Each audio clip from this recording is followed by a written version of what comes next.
I am the proud owner of a Tokyo Marui Saiga-12 with this crazy ITP airsoft bullpup kit on it. And with it being as stubby as it is, you may be under the impression I'm probably going to wind up running this thing indoors a majority of the time. Which is exactly why today I have for you the T238 Tracer Unit Burst Plus. And I'm excited about this. So pretty much every single other airsoft inner barrel is a singular barrel running more than likely a 14mm counterclockwise thread. The Tokyo Marui Saiga-12 is a tri-shot shotgun where it houses 3 inner barrels in order to fire more than one BB at a time. What do you know, this poses the issue where we are seriously limited to what tracer units we are able to use on the Saiga-12 because the barrel is super large and most other tracer units have a small opening that cannot accompany or accommodate for the 3 inner barrels. So while I was surfing the web trying to figure out what tracer unit I wanted to test out, I saw T238 had one that they offer, and I reached out to them since they've sponsored a handful of videos and saw if they wanted to allow me to test theirs out on camera. And they said sure, so this is a sponsored video, and today's sponsor is T238. Cool part about T238 is a lot of their products you can get off of Amazon, and here is this absolute brick. Before we get into it, chargers when it comes to your house. If you do pick one of these up to, I guess, train the battery or something along those lines. But yeah, charge it first. Let's get into the video.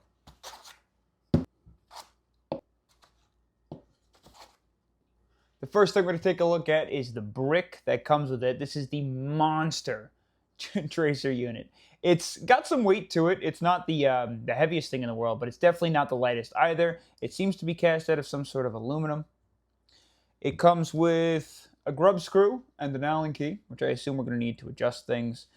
The few different barrel adapters. This looks like a smaller barrel adapter, so in case you want to adapt it onto a smaller barrel. And then this is a smaller barrel adapter that has a threaded insert, and I assume this is 14mm counterclockwise.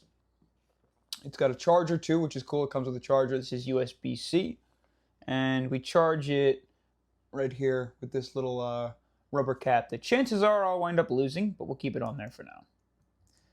Cool. So it's got these 3 massive lights up in the front, and I believe these are what cause that like flash function. And then obviously the trace function is on the inside.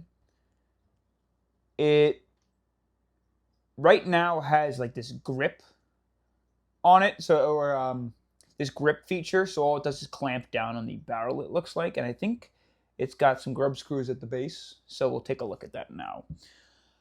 If you want to set this up onto your Saiga-12, or if you want to set it up onto a different replica, it goes a couple different ways. If you've got a smaller outer barrel, you'll have to use the adapters, but for the Saiga, I don't think we need an adapter at all. Let's go ahead and loosen these. Looks like, yeah. So loosening these screws pulls down the screws that are on the inside, pushing this plate up, and this plate should just sandwich an outer barrel on the inside of the tracer unit. The only thing that I worry about here is I don't want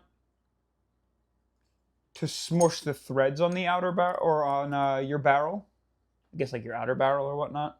So we'll make sure that's not a problem. Okay, so if you want to put this onto the Saiga-12, I believe we're just going to put this on and clamp it. We'll do that in a second. If you want to put it onto a 14mm counterclockwise inner barrel, you throw this guy on in the inside, and it looks like this one have a grub screw. This one doesn't require a grub screw, obviously, because it's a thread. So you go ahead and screw this onto the outer barrel of a replica, and then clamp the tracer unit on top of it by screwing these 2 screws in, and it pushes down closed. This guy is in case you don't have threads. You can toss this over the outer barrel, use the grub screw to keep it on, and then same thing, clamp it on up by screwing these 2 screws in. So that's cool. It's universal. I think on anything else besides the shotguns, this isn't going to make a whole lot of sense because this looks like a shotgun tracer or a shotgun silencer because it's just thick and beefy and huge. Let's try and get this installed onto the Saiga-12. How do we turn it on? There's got to be an on button somewhere, right? I have no idea. Is that the button? Yeah, so it looks like this is the button. And looking at the paper, you can switch obviously just from the tracer mode, but you can also have like that flash effect, that flame effect, and you can switch between rainbow, so it'll do different colors each shot, or red, yellow, green. I don't know what is young color? Blue, powder, and white. All right, that's interesting. So let's see if we can. Short press is rainbow. It's still rainbow. Did that change anything? No, that's red. Yellow. Green. Whatever young is. Blue. Powder neck should be white. That's interesting. So we're going to keep it on the red mode. I feel like the red mode is going to be the coolest. That should be red mode. So it should trace the BBs and then also catch all of the gas that comes out with the lights and cause like this flame feature. So we'll take a look at that too. Let's get it installed onto the Saiga. It should be as simple as unscrewing the outer barrel. Hope I like the way that this looks. There's like a small portion of me that thinks I'm not going to. We'll see. All right. I just really hope like clamping it down like that doesn't damage the threads. I think what they should do is probably put some sort of a like a rubber or a plastic on the inside of there. Or I might just wrap this in like a electrical tape. But let's get this guy on. And we're going to have to center it. So we'll pop this up. We'll use one of these guys to prop it on up. Looks like it sits in there pretty snug. I got a O-ring on there too. Then we'll just go ahead and screw these guys down. They shouldn't have to be screwed down a lot. You probably want to put some Loctite on these too. We'll see if it stays on while we're firing. As soon as it starts to tighten down, we'll go to the other one so that it's relatively even.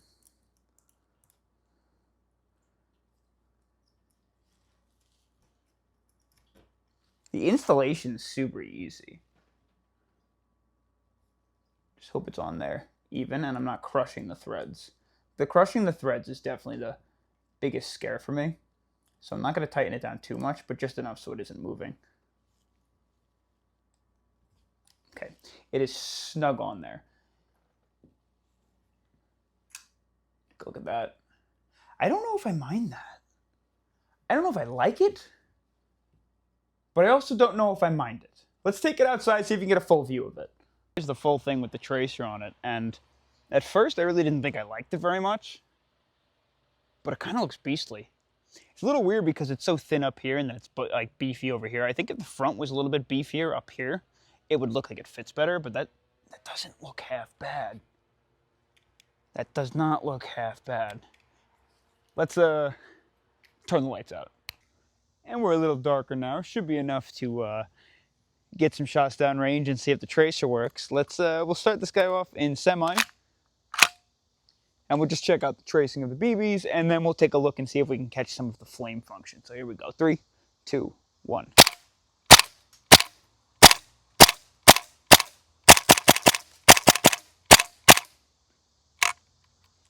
Definitely works, for sure. But I want to see the flame function. Now let's see if we set up the camera in a way that allows us to see the flames. So we kind of got to be like slightly in front of it, and we'll see if we can catch it coming out the end of the barrel in 3, 2, 1.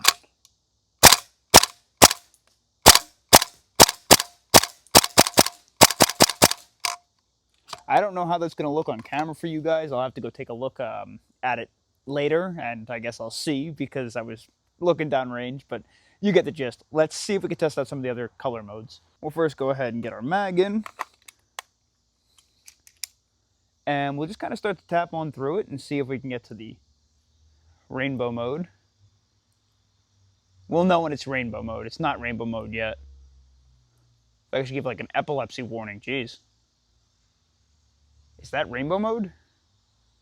Was that might just be the fire function. No, that's rainbow mode, I think. Let's toss this bad boy in full auto, and and we'll get some shots downrange. We'll move you guys to a further distance, so hopefully you can see the rounds fly a little bit further. And we won't shoot them at the target, we'll just shoot them downrange. 3, 2, 1. It's getting a little cold out here at night. But that was definitely the rainbow. Really, really wicked. And I honestly, I'm really starting to like the way that this thing looks on the end of here. I didn't at first, but I really kind of like it. Just looks like an absolute chonker of a muzzle. I'm so sorry the camera's getting, terrible quality because obviously it's getting dark out. But I went for a single mag this whole time. You can kind of see the condensation on it. And the reason that I did that was because I figured that giving it as little amount of time to cool down as possible will only increase the rate at which this flame function catches the overspill of gas. So we'll give it the best chance we can. One more round on full auto, and it should be on the rainbow mode. So 3, 2, 1. We'll go like this. I mean, from my end, that looked absolutely bonkers. So I can't wait to watch that back on video. So it did look pretty cool on camera. The T238 Trace Unit Burst Plus. I gotta say I'm pleased. Definitely pleased. It's definitely not the most attractive unit on the planet, but it's also not attractive. Like, I think it's growing on me a ton. I do wish, obviously, I get it. It tells you what it can do, but I wish on the side of it, it didn't say, like, BB gel ball foam dart. Definitely just completely unnecessary. The logo's fine. T238 on the side. That's fine. I think this they could do without. As for the front, I'm not sure if they will be able to, but I do hope that these 3 bulbs don't get shot out by a BB. I really, really hope they don't get shot out by a BB, because that would be super unfortunate. So hopefully they're relatively strong. The installation process is super easy. I really do like the fact that it's modular and comes with all of those added adapters and whatnot, so that's definitely a plus. The modes are really cool. I love the fact that I can get some rainbow modes out of that. Obviously, it also traces the red and green BBs too, which is great. It's super easy to activate and adjust. You just press or hold the button and you can just cycle through all of the colors, or if you want to trace it, or if you want to not trace it and just get that flame function, which is super cool too. And it being USB-C is huge too, because at this point, almost everything's kind of going to USB-C chargeable. Most people have iPhones, also have USB-C chargers, so that works for that too. And I would assume this is going to work just fine on everything like your M870s or your Jag scatterguns, or you name it. Any of those larger like shotgun-style replicas, this should theoretically work on top of. I'd love to see this on the end of an AA-12 too, like the AEG AA-12. Still waiting for a gas blowback AA-12, but yeah, it's definitely worked as it should. Super cool, super cool. Thank you again, T238, for sending this guy out. I hope you guys enjoyed the video, and stay tuned for the next adventure. I'll see you. Peace.